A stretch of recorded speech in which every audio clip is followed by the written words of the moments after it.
Hébreux 9, 13 à 14.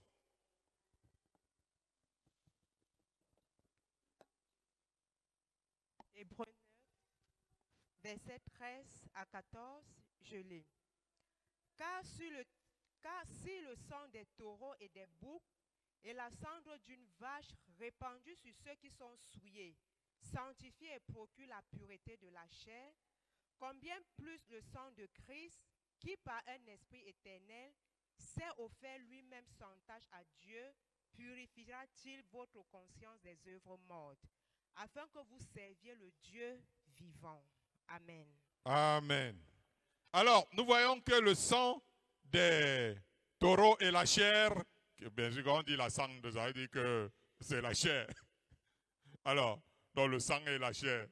Alors, un peu comme on dirait, Jésus parlerait de son corps et son sang, etc., pouvait épargner la vie corporelle aux transgresseurs. Et que ça avait une sorte d'efficacité. Combien plus le sang du Fils de Dieu.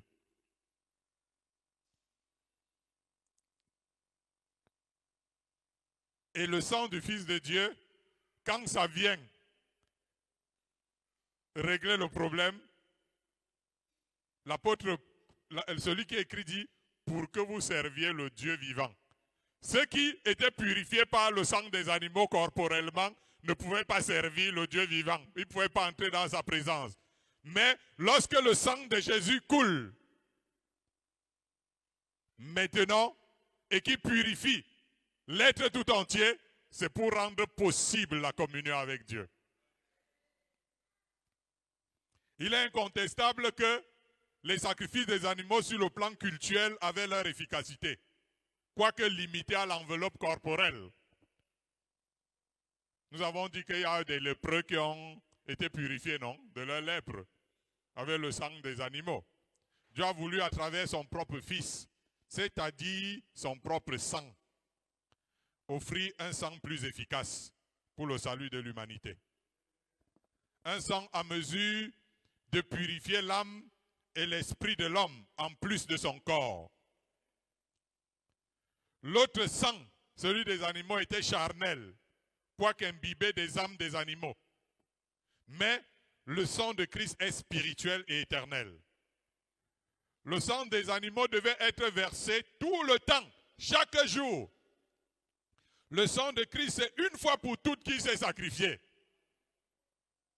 Et il va donc rendre les autres sacrifices inutiles aujourd'hui.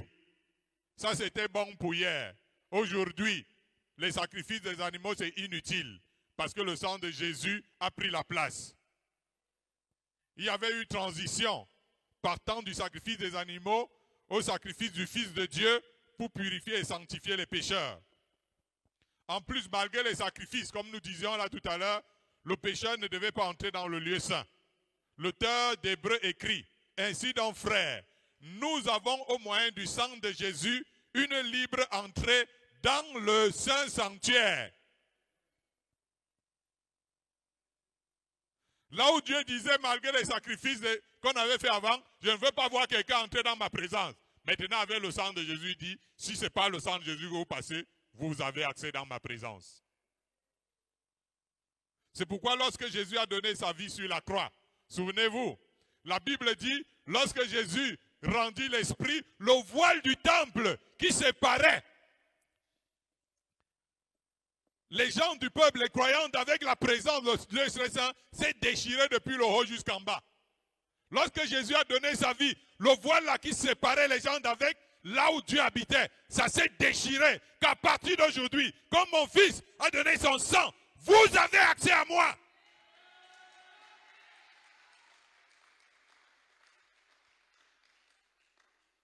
Alléluia. Pour dire que maintenant les pécheurs qui s'approchent par Jésus-Christ ont accès à la présence et à la communion avec Dieu. Paul dit que maintenant, en Jésus-Christ, nous qui étions éloignés, avons été rapprochés par le sang de sa croix. Et il ajoute que Dieu a voulu par Jésus-Christ réconcilier tout avec lui-même, tant ce qui est sur la terre que ce qui est dans les cieux, en faisant la paix par le sang de sa croix. Alléluia. Est-ce que vous êtes en train de comprendre petit à petit ce que Jésus a fait pour nous, pour que nous soyons sauvés? Alléluia.